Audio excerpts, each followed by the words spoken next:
बिस्मिल्लाहिर्रहमानिर्रहीम। अस्सलाम वालेकुम। मैं हूँ ज़ारा और आप देख रहे हैं ज़ाराज़ कुज़ीन। उम्मीद है कि आप सब ठीक होंगे। शहरी में भी हल्की फुल्की बारिश हो रही थी जो कि सुबह में बहुत ही तेज़ हुई और मौसम उसकी वजह से बहुत अच्छा हो गया। तो उम्मीद है कि सबका रोज़ा भी बहुत ही अच्छा गुजरा होगा। तो आज मैं बना रही हूँ चिकन की निहारी, बहुत ही ज़बरदस्त सी। बिना टाइम वेस्ट किए सबसे पहले रेसिपी को स्टार्ट कर लेते हैं। 3/4 कप सबसे पहले ऑयल शामिल करेंगे।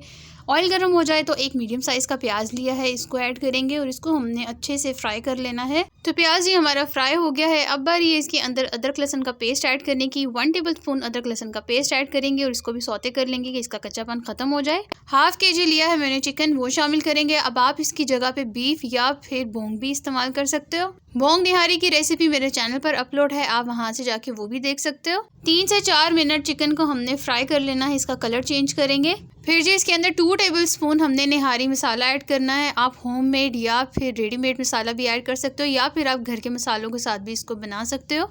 2 टेबलस्पून किसी भी कंपनी का आपने इसके अंदर निहारी मसाला ऐड कर देना है। जब हमारे पास ये सहूलत मौजूद है तो हम इसका फ़ायदा क्यों ना उठाएं। 2 टेबलस्पून के करीब ना आपने इसके अंदर पानी ऐड करना है ताकि मसाला ना जले और इसकी भुनाई अच्छे से कर लेनी है 3 से 4 मिनट तक। 4 से 5 कप मैंने पानी शामिल किए हैं। पानी ज़्यादा इसलिए क्योंकि मैं इसको बिल्कुल मीडियम टू लो फ्लेम पे कुक करूँगी ताकि चिकन बहुत ही अच्छे से सॉफ्ट हो जाए। फ्लेम को मीडियम करेंगे ताकि एक बॉयल इसके अंदर आ जाए। उसके बाद हमने फ्लेम को लो कर देना है, मतलब मीडियम टू लो करना है और कवर करके इसको रख देना है 45 टू 50 मिनट्स के लिए। 45 मिनट्स हमारे कंप्लीट हो चुके हैं। चिकन हमारा अच्छे से गल गया है। अब आपने क्या करना है कि इसमें से जितना आपको ऑयल ऊपर नजर आ रहा है थोड़ा सा आपने इसको निकाल लेना है, क्योंकि जब हम इसके अंदर आटा ऐड करेंगे तो सारा ऑयल खत्म हो जाएगा, इसलिए ये चीज सबसे पहले आपने कर लेनी है।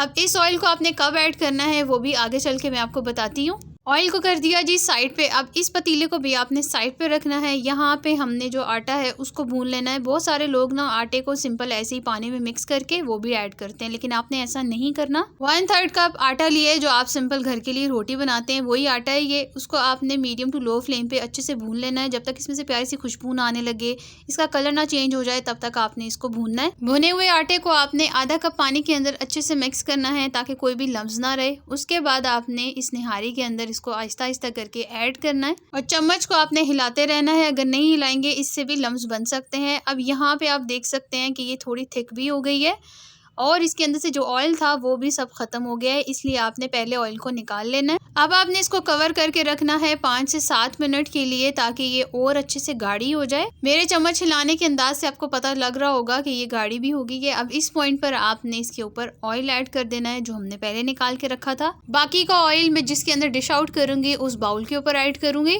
निहारी हमारी तैयार हो चुकी है, डिश आउट करेंगे और उसके बाद मज़े से एंजॉय करेंगे। वैसे मैं हर रेसिपी के एंड में कहती हूँ कि उम्मीद है कि आज की रेसिपी आपको पसंद आई होगी। मुझे यकीन है कि आपको पसंद तो आई होगी, लेकिन आपने मुझे ये बताना है कि आपको चिकन की निहारी ज़्यादा अच्छी लगती है या फिर बोंग की। बहुत सारे लोग बीफ की भी बनाते हैं, जबकि हमारे यहाँ पे सिर्फ और सिर्फ बोंग की ही बनाई जाती है, चिकन की भी नहीं पसंद की जाती। लेकिन मुझे रिकॉर्ड करना था और मुझे खानी भी थी, इसलिए मैंने रेसिपी भी रिकॉर्ड कर दी। उम्मीद है कि आज की इजी पीजी सी रेसिपी आपको बहुत पसंद आई होगी। अगर तो पसंद आई है तो चैनल को सब्सक्राइब करना, वीडियो को लाइक और शेयर करना मत भूलिएगा। मिलते हैं एक नई वीडियो में, तब तक अपना ख्याल रखिएगा, मुझे दुआ में याद रखिएगा। अल्लाह हाफिज़।